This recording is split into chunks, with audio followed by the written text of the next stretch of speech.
Ustadz, saya sudah pisah dengan mantan suami 2 tahun. Ya namanya pisah pasti mantan. Ya, kalau nyambung manten.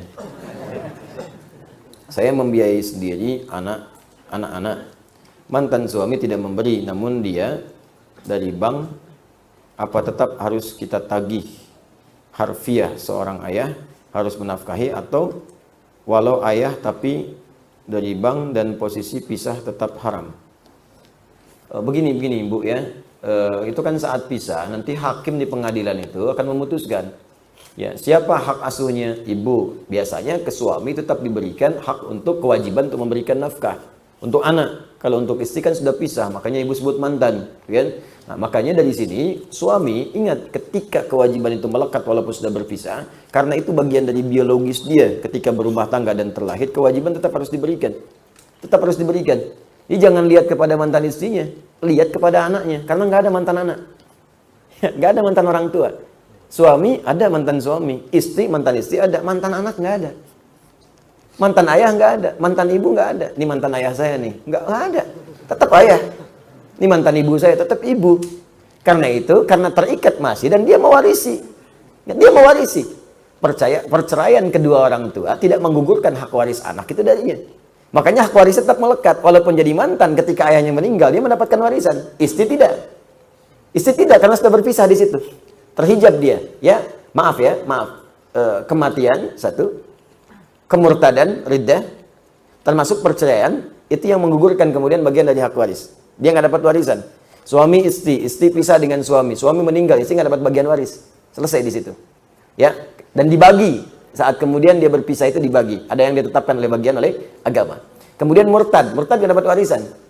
Ya, kemudian kematian ada 2 sebab. Memang wafat sebelum dibagi warisan, wafat. Ya, ingat bukan wafat duluan yang ahli waris. Kalau wafat duluan yang meninggal, kemudian ahli waris masih ada, setelah itu dia meninggal, tetap warisan diberikan kepada dia. Karena yang wafat duluan yang akan diwariskan warisannya. Yang kedua, sengaja membunuh orang untuk mendapatkan warisan, terhijab dia, nggak dapat warisan. Ya, nggak dapat warisan. Itu terjadi nanti di masa-masa, bahkan ada juga di Al-Baqarah itu. Ya, sebab dinamakan Al-Baqarah. Salah satunya begitu. Ada orang di keluarga yang sangat kaya tapi pelit. Saking pelitnya marah di bagian anggota keluarganya, maka malam-malam dibunuh dia. Ya, tujuannya apa? Tujuannya untuk mendapatkan warisan dari situ supaya hartanya bisa dikuasai. Ya, dilemparlah kemudian jasadnya di jalanan, dilempar biasa, dia pergi. Dan orang nggak tahu siapa yang bunuh. Tuh, jadi peristiwa itu kalau nggak disebutkan kapan kejadiannya, siapa tokohnya, ini menunjukkan akan terjadi lagi di kemudian hari. Saya tanya pada Anda, ada kasus pembunuhan yang sengaja buang mayat di tempat-tempat terbuka? Ada. Ada kasus pembunuhan karena warisan? Ada. Ada kasus pembunuhan karena selingkuh? Ada. Makanya kasus-kasus itu diisyaratkan dalam Al-Quran di masa lalu supaya tidak terjadi di masa depan. Tapi kalau disebutkan tokohnya, kapan kejadiannya, ini menunjukkan kejadian itu hanya terjadi pada orang itu dan tidak akan terjadi lagi. Seperti Maryam, anaknya Imran, disebutkan namanya plus bintinya sekalian. Wa Maryam ibnata Imran. Kejadiannya disebutkan, tak pernah disentuh laki-laki manapun, tapi bisa mengandung dan melahirkan. Ini artinya yang bisa mengandung dan melahirkan tanpa disentuh laki-laki manapun cuma Maryam. Dan tidak akan pernah ada Maryam lain. Ya, ingat, tidak akan pernah ada Maryam lain. Walaupun di masa sekarang ada namanya Maryam, bisa mengandung, melahirkan tanpa bapak, banyak yang gitu mah. Ya, tapi yang tak disentuh laki-laki manapun cuman Maryam binti Imran. Jelas ya? Baik.